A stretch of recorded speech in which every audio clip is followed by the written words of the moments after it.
ফাটবে তার দায়িত্ব আমাদের না।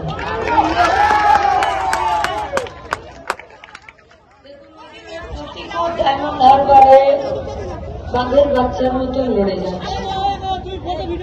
সেলিমরা লড়েছে, ওদিকে নিরাপদ সরকার লড়ছে,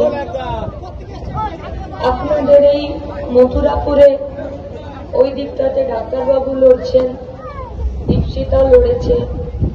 এরা সবাই লাল আবির খেলার জন্য প্রস্তুতি নিচ্ছে। আপনারা যাদবপুর লোকসভা কেন্দ্রের ভোটার হয়ে কেন বাড়িতে মুখ চুপ করে বসে থাকবেন? ব্যবস্থা নিয়ে লাল আবির খেলা।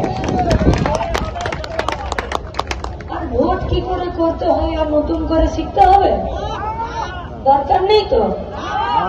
আগের দিন রাতে বলতে এলে সামনাসামনি যে হসপিটাল আছে ওই হসপিটালের বেড বুক থাকে। আসে তাহলে আসবে হেঁটে, যাবে কিসে তার দায়িত্ব আমাদের। আমি তো সকাল থেকে মানে কাল রাত থেকে একটু ভালো মেজাজে ছিলাম যে বোধহয় বৃষ্টি বৃষ্টি হবে, আজকে বোধহয় আর সভা সমাবেশ করতে হবে না। কিছু কারণ নেই, মাইকে তো সেটাই যাবে যেটা আমি বলবো, আমারই বেরোচ্ছে না তো মাইকে যাবে কি?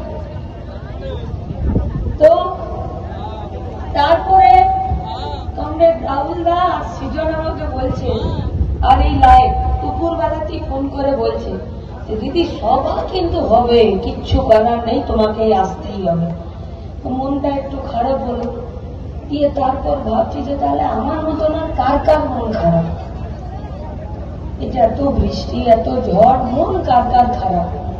তখন দেখলাম যে মন 3 রকমের লোক আছে, তার মধ্যে 2 রকমের লোকের মন খারাপ। এক, এই আমরা তাদেরকে ভাষণ দিতে যেতে হবে, প্রচারে যেতে হবে, আর আমাদের রেড ভলেন্টিয়াররা যারা এই ঝড়েও নিজেরা প্রত্যেকে রেডি আছে কার বাড়িটা পড়ে যাবে সেই বাড়িটা তুলে দাঁড় করানোর জন্য।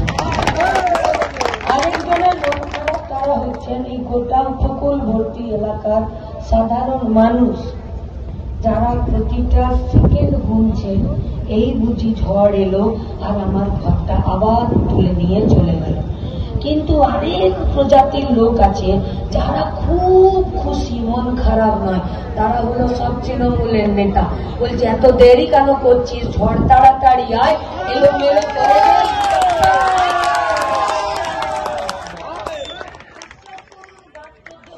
শুনেনি যে ঝড় হলো তৃণমূলের মসজিদে মাফিকদের খুশির দিক। ঝেড়ে খাবো, ঝেড়ে মেরে খাবো। আমরা সব তৃণমূলের কর্মীদেরকে বলছি, সৃজন বলে গেছে সব তৃণমূল খারাপ না, আমিও বলছি সব তৃণমূল খারাপ না, কিন্তু সেই তৃণমূলের মধ্যে যারা খেতে খেতে চাও, তোমাদের জন্য সৃজন সমেত আমাদের বাম কংগ্রেসের নেতাদের হাত বাড়ানো রইল। আর যদি লুটে খেতে চাও, বারুইপুর পশ্চিমের পাড়াতে তোমাদের জায়গা হবে না, অন্য পাড়ায় জায়গা দেবে না। सुबह गए थे हम लोग ममता बनर्जी का जिम्मेदारी में सारा हरिम का लिफलेट देने। पुलिस रोक लिया, बोला कि आप लोग नहीं जा सकते। हम लोग बोले क्यों नहीं जा सकते? बोलो जे ना আপনারা প্রচার করবেন কি না কি বলবেন। তো বললাম কি বলবো? বলছে না আপনারা চারিদিকে চোর চোর বলবেন, আগে লিখে দিন যে চোর বলবেন না তবে যেতে হবে। সব গ্যারেন্টি দিতে পারি, তৃণমূলকে চোর বলবো না এই গ্যারেন্টি আমরা দিতে পারবো না। শুরু হয়ে গেল, বেটারা উর্দি করে নিয়েছে, কিন্তু পুলিশের ক জানে না, আইনে রা জানে না। যতই বলছি যেতে দাও, যেতে দিচ্ছে না।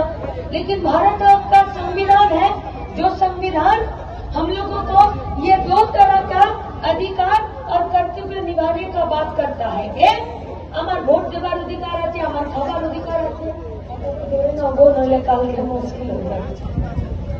যে আমার ভোট দেবার অধিকার আছে, খাবার অধিকার আছে, কাজ করার অধিকার আছে, শ্বাস নেবার অধিকার আছে, ট্রিটমেন্ট পাওয়ার অধিকার আছে, বাঁ দিকে হাঁটলে অ্যাক্সিডেন্ট না হওয়ার অধিকার আছে, এই সব অধিকার তো আছে। ভারতের সংবিধানের এইসব অধিকারগুলোকে আমাদেরকে যদি ভোগ করতে হয়, তাহলে ভারতের সংবিধানকে বাঁচানোর কর্তব্যটাও আমাদেরকে পালন করতে হবে। তাই মমতা ব্যানার্জির পাড়া ওর বাবা জমিদারি নয় যে ও ছাড়া আর কেউ যেতে পারবে না। আরে তো ভয় কিসের, কিসের ভয়? মানে আমরা পাড়া দিয়ে হেঁটে গেলে দুটো লিফলেট দিলে মমতাকে কেউ ভোট দিবে না? এত ভয়, एत भय किसे? इसीलिए हम लोग आप लोगों को भी बोलना चाहते हैं, उसूलों पर जब आंच आता है टकराना जरूरी होता है, और जो टकराता है वही जीतता है। যারা রাস্তায় থাকে তারাই জেতে।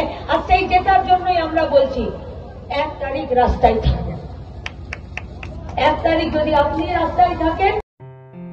আসন্ন লোকসভা নির্বাচনে রাজ্যের প্রতিটি প্রান্তে বামফ্রন্ট প্রার্থীদের জয়ী করুন।